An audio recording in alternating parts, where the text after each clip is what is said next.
Mi nombre es Emanuel Barbosa y vamos a hablar específicamente del corazón de la agilidad y nos vamos a enfocar en una parte del corazón que es la parte de colabora. La pregunta sería: ¿para qué colaboramos o para qué necesito que exista la colaboración con mis compañeros? En un primer nivel, la colaboración se puede analizar a través de dos enfoques o dos factores importantes a tener en cuenta, que son la confianza y la motivación. ¿Qué es la confianza? La confianza es un tema que da mucho que hablar porque da certeza de las cosas. Esa confianza que debe existir dentro de un equipo de trabajo debe ser genuina, porque así termina siendo el cimiento sobre el cual se construye un equipo que sea sólido y efectivo. Sin confianza, la comunicación se vuelve muy difícil, los conflictos empiezan a aumentar y la colaboración muchas veces se ve comprometida. Prácticamente una persona, un miembro del equipo debe confiar en las tareas que está realizando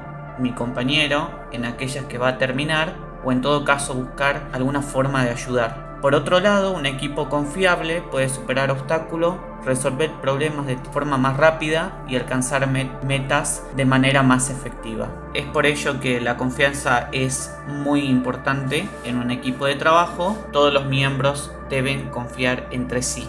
La motivación es otro factor a tener en cuenta cuando se habla de colaboración, o mejor dicho, cómo nos plantamos frente a determinadas situaciones a través del poder, las políticas y las recompensas. La motivación puede ser de dos tipos: intrínseca o externa. La primera es el medio para encontrar la satisfacción dentro de uno mismo. Es algo muy personal. Los motivadores intrínsecos pueden ser la curiosidad, muchas veces, o la aceptación de un desafío nuevo. Por ejemplo, ¿qué es lo que me motiva a seguir trabajando?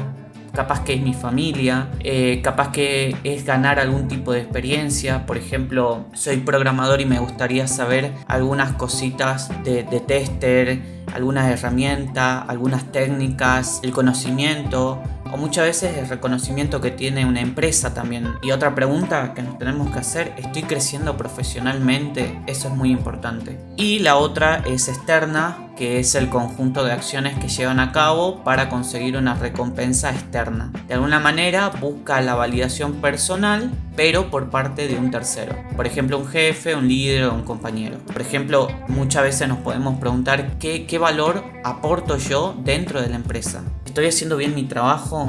¿Puedo mejorar mi forma de trabajar o por ahí mi conducta frente a los demás? Es algo que también es importante. Tiene que haber un equilibrio entre la motivación intrínseca y externa. No es buscar algún tipo de motivación en particular, sino que tiene que haber un equilibrio entre ambos. Bien, y cuando se habla de colaboración también podemos encontrar otros conceptos a tener en consideración. Puede ser el propósito común co-creado, que es la visión que tiene un equipo junto a la solidaridad y la empatía, nos puede acercar a una mejor comunicación. Los equipos de alto rendimiento tienen un propósito. En realidad cualquier grupo de personas, al ser un equipo dentro de una empresa o algún tipo de organización, tiene un propósito, una misión y también tiene valores en común. Los miembros son claros entre ellos y tienen interiorizado varios factores. Son relevantes para entender su lugar y rol dentro de la organización.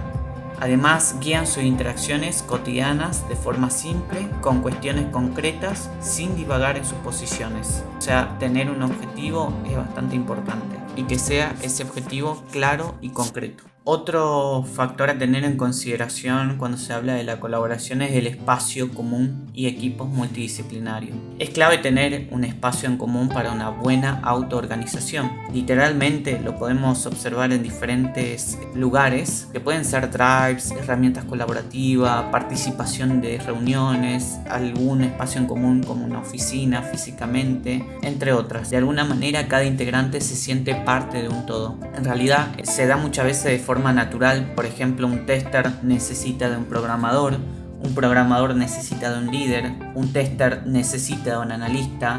Es decir, siempre va a haber una dependencia de un rol con otro y muchas veces la tarea de uno depende de la tarea de otro, sí o sí. No existen tareas de un rol que sean ajenas e independientes de un proyecto, porque siempre se necesita de otras personas. Sí, muchas veces se hace notorio esa colaboración. Una frase muy escuchada y para reflexionar muchas veces, una empresa que trabaja con sistema trabaja con personas y no solo con máquinas y computadoras. Además, debe buscar personas que sean multifuncionales y que trabajan de manera conjunta con el cliente y usuario. ¿Por qué? Porque la idea es que sea un equipo de alto desempeño, donde haya una colaboración conjunta de conocimiento, de habilidades y de experiencia. Es decir, que se puede tener una variedad de personas con diferentes roles, como por ejemplo UX, desarrolladores, diseñadores, analistas, ya sea juniors, senior, semi-senior, semi-junior, etc. Pero lo más importante es que todos aprendemos de todos. Muchas veces se tiene que focalizar justamente en el proyecto y no en el rol en particular. Esto quiere decir, por ejemplo,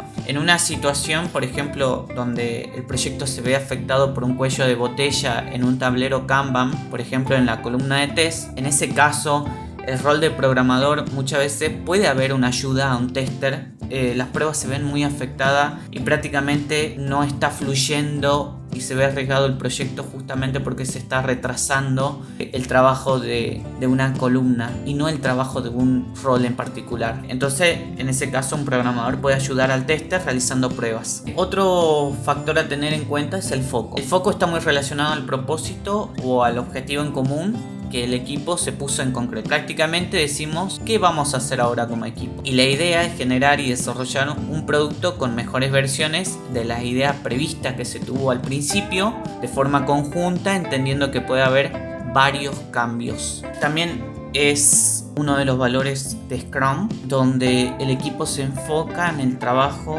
para poder desarrollar en un sprint. ¿Realmente sabemos qué significa que un equipo esté enfocado? Es una pregunta que nos tenemos que hacer. Y estar enfocado es observar algo con nitidez y donde somos capaces de ver con claridad lo que se mueve. Llevado a un equipo de desarrollo, todos deben entender lo que se quiere hacer y saber cuál es el objetivo, sin importar el rol y las responsabilidades que se tengan. En ese momento o en esa reunión tenemos que desenfocarnos del resto y prestar solamente atención en esa área en concreto, sin hacer futurología o suposiciones de otros objetivos futuros, posteriores o en otras funcionalidades, a pesar de que existan. Este punto es difícil, así que mientras más lejos están de esas suposiciones, más enfocados estarán del objetivo principal. En muchos miembros del equipo se denota la propiedad auditiva y visual cuando se presta atención, así que es muy importante saber qué es lo que se quiere hacer, por ejemplo, en un sprint.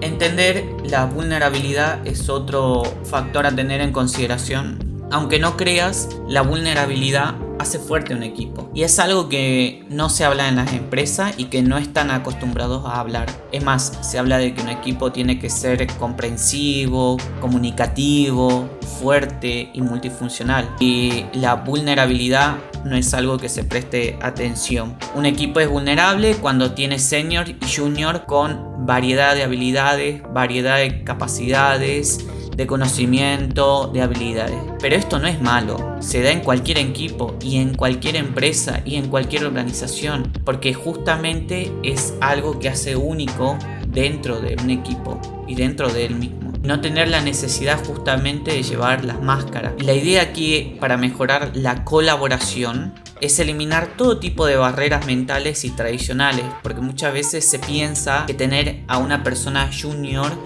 o una persona senior ya te hace mejor o peor equipo. Ese tipo de barreras hay que quitarlas y hay que dejar atrás todo tipo de miedo y mostrarnos con naturalidad a los demás miembros de los equipos, con pros y con contras. Y saber cuáles son nuestras fortalezas y debilidades es algo bastante clave. Bien, saber cuáles son nuestras fortalezas, en qué nos fortalecemos justamente como equipo de trabajo, cuáles son nuestros puntos débiles y cómo hacemos para crecer y mejorar y cómo hacemos para reforzar y sacar adelante esas debilidades. Eso es clave.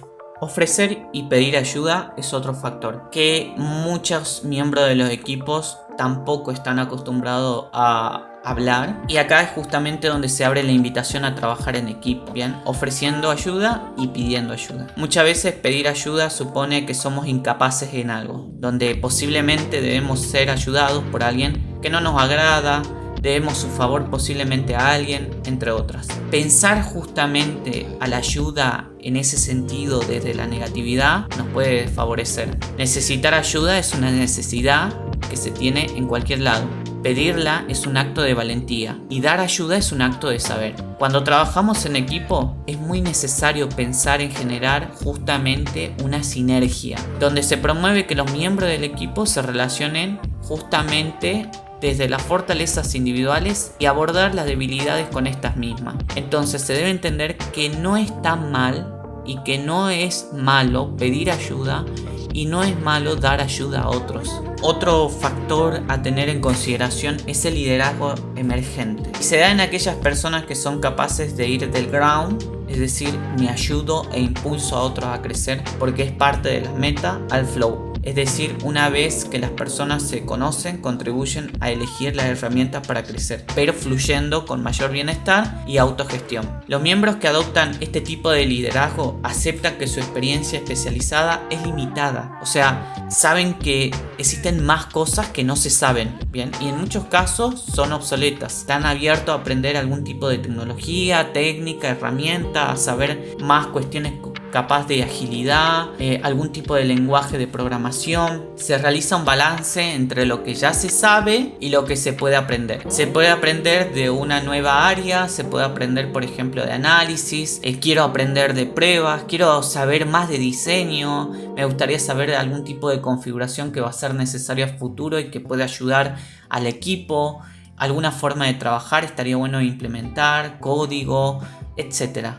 O algún miembro del equipo con diferentes experiencias. Entonces se valora escuchar atentamente a los demás para tomar decisiones, tener una visión clara hacia dónde ir, empoderar a otros para lograr metas y tomar decisiones en base a datos y a menudo fallar rápidamente para aprender. Como conclusión, algunos aspectos negativos que impactan en la colaboración muchas veces en cualquier equipo pueden ser los celos entre miembros del equipo, muchas veces por las responsabilidades que pueden tener, por los roles, y es porque no se está aplicando por ejemplo algún tipo de liderazgo, se empiezan a delegar tareas y no a ayudar por ejemplo, o a tratar de liderar tareas o tratar de ser un líder de proyecto como corresponde, y se sigue teniendo esa mentalidad de forma tradicional, o se trata de mezclar lo tradicional con la agilidad muchas veces, tratando de sacar provecho más en determinadas conveniencias.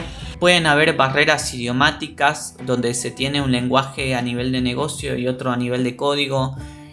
No se está entendiendo muy bien las cosas que se están planteando y puede pasar muchas veces de que existan lo que comenté en algún momento, que son los silos organizacionales, que prácticamente existe una grieta muy grande y se empiezan a dividir subgrupos dentro de un equipo. Por ejemplo, está el subgrupo de los analistas, de los programadores, de los testers, de los que hacen la parte de diseño UX, y no tiene sentido si no existe una sinergia, algún tipo de comunicación, colaboración entre todos, el tipo de ayuda, y enfocarnos justamente en el proyecto y no tanto enfocarnos en el rol en particular.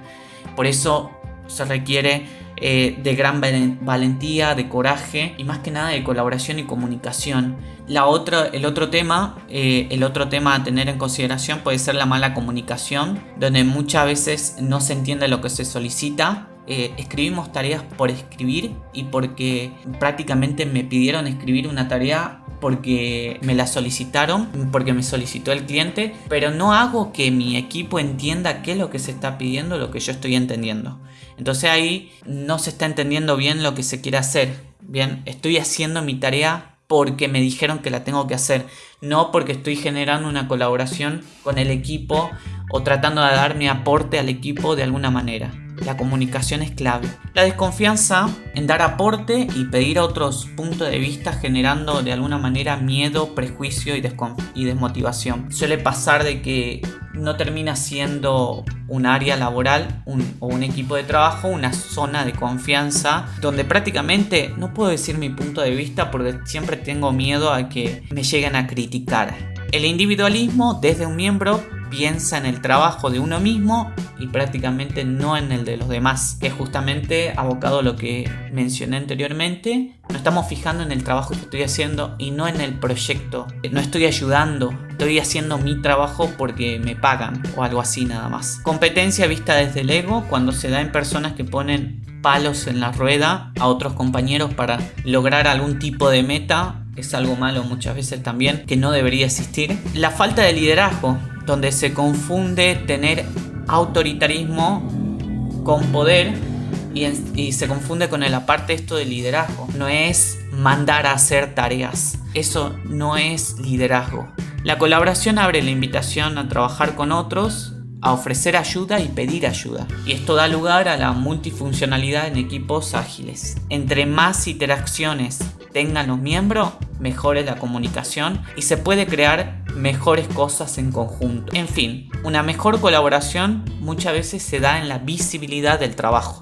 Por ejemplo, en Kanban, el tablero Kanban, en tener empatías con otros miembros del trabajo, en mejorar las reuniones de trabajo que tenemos, en buscar desafíos para mejorar habilidades y en generar una zona de confianza y en romper barreras. Son clave todas estas cosas a tener en consideración. Y la colaboración es un tema lindo que hablar y saber justamente, como mencioné anteriormente, cuáles son nuestras habilidades, cuáles son nuestras fortalezas y cuáles son nuestras debilidades también es clave. Saber cómo podemos afrontar determinadas cosas de forma conjunta, no una sola persona, en forma conjunta, es ideal. Todo esto sería en relación a la colaboración como uno de los puntos o de las palabras claves que tiene el corazón de la agilidad. Y bueno, nos vemos en otro video más adelante. Gracias.